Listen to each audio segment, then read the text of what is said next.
Hello everyone, this is Pankaj Kumar Yadav. I welcome you all to my channel Gyan Gali. So we are starting our video lecture.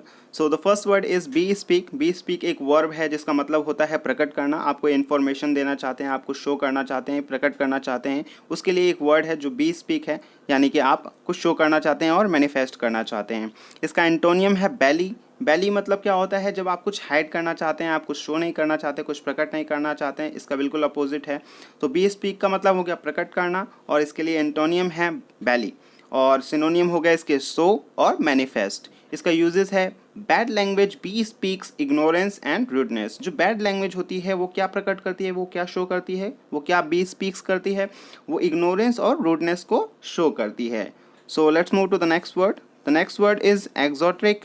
एक्सोट्रिक मतलब होता है बाहरी, जो कुछ बाहर से आए हो. इसका एक और मीनिंग है जो पब्लिक को आप इन्फॉर्मेशन देना चाहते हैं या ऐसी इन्फॉर्मेशन जो पब्लिक को पता लगनी चाहिए, उसके लिए भी आप एक्सोट्रिक वर्ड का यूज़ करते हैं.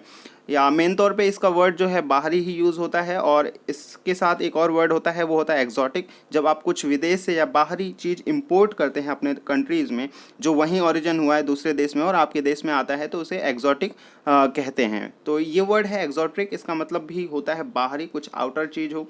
और एक और वर्ड है, एक और इसका मीनिंग है जिसका मतलब होता है जो ऐसी इन्फॉर्मेशन जो पब्लिक को पता लगे. इसका सिनोनियम है बियॉन्ड और आउटमोस्ट. ठीक है. और बियॉन्ड मतलब होता है जब किसी चीज़ के परे आप देखना चाहते हैं. कई बार क्या होता है, हम समुद्र का जो होता है दूसरा छोर नहीं देख सकते, इसलिए हम कई बार कहते हैं कि we can not see beyond the other side of सी.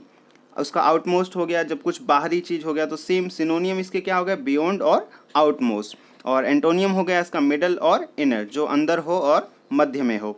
इसका यूजेस है I just read one esoteric modern novel in my high school. मैंने एक ऐसा बाहरी नॉवल पढ़ा था, ठीक है, जो मेरे हाई स्कूल में था. तो इसने क्या बताया, जो यूजेस है उसमें ये बताया गया कि I just read one esoteric modern novel in my high school, कि मैं जब हाई स्कूल में था तब मैंने एक एक्सोट्रिक, एक बाहरी मॉडर्न नॉवल पढ़ा था.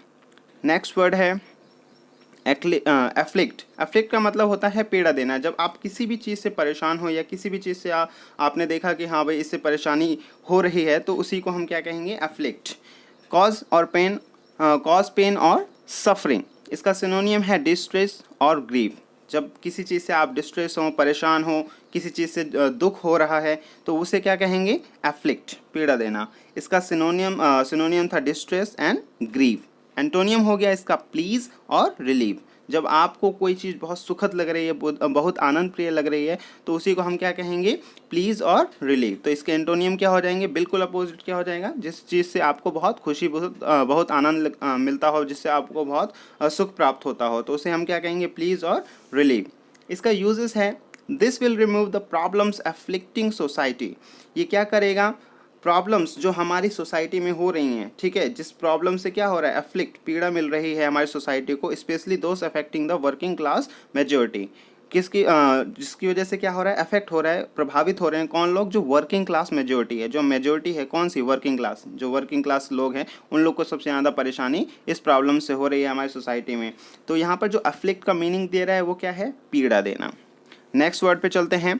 इसका जो वर्ड है वो है डाइवल्ज. डाइवल्ज का मतलब क्या होता है, प्रकाशित करना. जब आप कुछ शो करना चाहते हैं, कुछ बताना चाहते हैं, कुछ दिखाना चाहते हैं, कुछ इन्फॉर्मेशन देना चाहते हैं, इसी को हम क्या कहेंगे, प्रकाशित. तो मीनिंग है make known something such as confidence और सीक्रेट. जो आप कुछ क्या करते हैं, कोई भी इन्फॉर्मेशन, कोई भी सीक्रेट भी हो सकता है, या किसी भी प्रकार की जो इन्फॉर्मेशन है आप लोगों को देना चाहते हैं, डिक्लेयर करना चाहते हैं. सिनोनियम है इसका प्रोमलगेट और डिक्लेयर. जब आप कुछ बताते हैं, कुछ इन्फॉर्म करते हैं किसी को. एंटोनियम क्या होगा, कंसील. जब आप किसी चीज़ को छुपाते हैं और उसे बताना नहीं चाहते हैं, जो रिवील नहीं करना चाहते हैं, तो उसे हम क्या कहेंगे, कंसील. यूजेस है इसका she does not want to divulge any information regarding the nature of her speech in order to keep the curiosity alive. वो क्या करती है, वो डाइवल्ज करती है, वो प्रकाशित, बेसिकली बताना नहीं चाहती, रिवील नहीं करना चाहती अपनी जो स्पीच है, जो इसमें इंफॉर्मेशन वो दे रही है, ताकि लोगों हैं, जो ऑडियंस है, उसकी जो क्यूरियोसिटी है, वो जो जानने की इच्छा है, वो बनी रहे. नेक्स्ट वर्ड है हमारा पर्सी. पर्सी का बेसिकली मीन्स होता है मोटा. जब कोई व्यक्ति है या किसी भी प्रकार की जो वस्तु भी हो अगर, तो हम उसके लिए भी यूज़ कर सकते हैं. पर्सी का सीधा सीधा मीनिंग है मोटा. ये एक एडजेक्टिव है और इसके सिनोनियम है ब्लॉन और पैंटिंग. पेंटिंग एक और चीज़ के लिए यूज़ होता है। आपने देखा होगा डॉग्स को अक्सर जब वो बहुत तेज़ रन करते हैं तो वो क्या हो जाते हैं, थक जाते हैं और वो हाँफने लगते हैं, तो उसके लिए भी पेंटिंग यूज़ किया गया है। ब्लॉन्ड मतलब भी मोटा ही होता है, जब कोई बहुत मतलब जब मोटा होता है तो उसके लिए भी हम पर्सी और ब्लॉन्ड यूज़ करते हैं। और एंटोनियम है इसका क्लियर्ड और लैंकी। लैंकी आपने इसका अपोजिट मीनिंग देखा। लैंकी का मतलब होता है जो बहुत ही पतला दुबला हो, जो बहुत ही स्किनी हो, उसके लिए भी हम यूज़ कर सकते हैं। यूजेस है, never since he was a child did the pursy old gentleman run as fast as he did now. जो पर्सी ओल्ड मैन था, जब उसका बचपन था, सॉरी जब बच्चे का बचपन था, तब से जब पर्सी ओल्ड मैन जितनी तेज़ी से दौड़ता था, अब वो बच्चा भी उतना ही तेज दौड़ लेता है जितना कि वो पर्सी ओल्ड जेंटलमैन दौड़ता था। तो पर्सी का मीनिंग सीधा सीधा क्या हो गया, मोटा। चलो नेक्स्ट वर्ड पे चलते हैं। नेक्स्ट वर्ड है इंट्रांसिजेंस। इंट्रांसिजेंस का मतलब होता है कट्टरता। जब आप किसी एक बिलीफ पर टिक जाते हैं और उस पर मूव नहीं करना चाहते, आप उसी पर अडिग रहते हैं, तो इसके लिए इंट्रांसिजेंस यूज़ होता है, जिसका मीनिंग क्या होता है, कट्टरता। सिनोनियम है इसका इनफ्लेक्सिबिलिटी, स्टबबर्नेस, और स्टबबर्नेस हो गया और ऑब्स्टिनेसी हो गया। आई यूजेस देख लेते हैं इसका। I can't understand Rachel's intransigence considering that we have undeniable proof that her idea is incorrect. यहाँ की मैं नहीं समझ पा रहा हूँ, जो रैचल है उसका इंट्रांसिजेंस, उसकी जो कट्टरता है, मैं बिल्कुल नहीं समझ पा रहा हूँ, जबकि हम यह जानते हैं कि वो जो प्रूफ हमारे पास जो प्रूफ है उससे ये पता लगता है कि जो ये आइडिया है रैचल का वो क्या है, इनकरेक्ट है। So let's move to the next word. Next word says untrammelled. Untrammelled का मतलब होता है बेरोक टोक, मतलब आप जब किसी चीज़ पे रुकावट नहीं करते हैं तो उसे ही अनट्रेमल्ड बोलते हैं। और इसका सिनोनियम है अनऑब्स्ट्रक्टेड, अनहैम्पर्ड, अनरिस्ट्रेन्ड, अनफेटर्ड। तो देखिए यहाँ पर सभी वर्ड में क्या किया गया है, सिनोनियम में आप देखें ध्यान से तो अन का यूज़ किया है। अन एक प्रीफिक्स है जो अपोजिट मीनिंग देने के लिए यूज़ किया जाता है। तो ऑब्स्ट्रक्ट मतलब होता है रोकना, लेकिन अगर मैं अन लगा देता हूँ ऑब्स्ट्रक्ट से पहले तो ये क्या हो गया, अपोजिट मीनिंग दे रहा है। तो बेरोक, जिस पर कोई रुकावट ना हो। तो अनऑब्स्ट्रक्टेड, अनहैम्पर्ड, अनरिस्ट्रेन्ड एंड अनफेटर्ड।